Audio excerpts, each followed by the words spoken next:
हम बात करने जा रहे हैं राजस्थान की उस अरावली पर्वतमाला की जिसे राजस्थान की लाइफ लाइन कहा जाता है, लेकिन आज वही लाइफ लाइन खतरे में आ गई है एक फैसले की वजह से।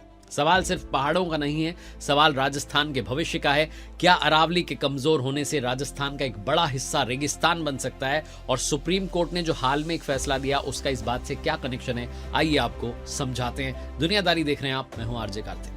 सबसे पहले आपको मामला समझाते हैं। 20 नवंबर 2025 को सुप्रीम कोर्ट ने खनन से जुड़े एक अहम मामले में फैसला सुनाया। इस फैसले में माना गया कि जिन पहाड़ी क्षेत्रों की ऊंचाई 100 मीटर से कम है उन्हें अब पहाड़ी क्षेत्र नहीं माना जाएगा। ऐसे इलाकों में खनन गतिविधियों को अनुमति मिलने का रास्ता खुल गया है। ये फैसला स्पेशली अरावली पर्वतमाला के लिए बहुत इंपॉर्टेंट हो जाएगा, क्योंकि एक रिपोर्ट ये बताती है कि अरावली का लगभग 90% हिस्सा अब 100 मीटर से भी कम ऊंचाई का रह गया। यानी टेक्निकली अरावली का बहुत बड़ा हिस्सा अब खनन के दायरे में आ सकता है। सवाल उठता है कि अरावली इतनी अहम क्यों है? अरावली पर्वतमाला दुनिया की सबसे पुरानी पर्वतमालाओं में से एक मानी जाती है, जिसकी कुल लंबाई करीब 692 किलोमीटर है, जिसमें से लगभग 550 किलोमीटर राजस्थान में है।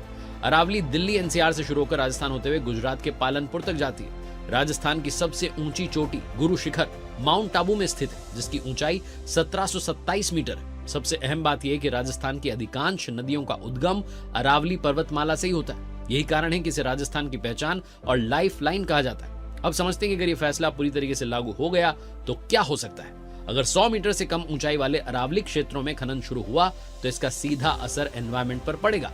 अरावली पर्वतमाला वेस्टर्न राजस्थान में मरुस्थल के विस्तार को रोकने का काम करती है। ये एक प्राकृतिक दीवार की तरह है जो रेगिस्तान को आगे बढ़ने से रोक रही है। अगर अरावली कमजोर होगी तो मरुस्थल का क्षेत्र यानी डेजर्ट बढ़ने की संभावना काफी ज्यादा हो जाएगी। सिर्फ इतना ही नहीं, अरावली मॉनसून सिस्टम में भी इंपॉर्टेंट रोल निभाती है। पहले बे ऑफ बंगाल से आने वाली मानसूनी हवाएं अरावली से टकराकर राजस्थान के ईस्टर्न पार्ट्स में बारिश कराती थी, लेकिन अब अरावली की ऊंचाई घटने से हवाएं ठीक से टकरा नहीं पा रही। इसका रिजल्ट ये है कि राजस्थान के ट्रेडिशनल जो मानसून पैटर्न है उसमें चेंज देखने को मिल रहा है। कहीं कम बारिश हो रही है, कहीं ज्यादा बारिश हो रही है। अब बात करते हैं इस फैसले के नेगेटिव एस्पेक्ट्स की। अरावली पर्वतमाला अगर और अधिक क्षरण होता है तो राजस्थान में डेजर्ट बढ़ जाएगा तेजी के साथ, गर्म हवाओं का असर बढ़ेगा, टेम्परेचर और ज्यादा असंतुलित होगा। मॉनसून सिस्टम वीक होने से वर्षा कम हो सकती है, जिसका सीधा असर कृषि पर पड़ेगा। फसलों की पैदावार घटेगी और जल संकट और गहरा सकता है।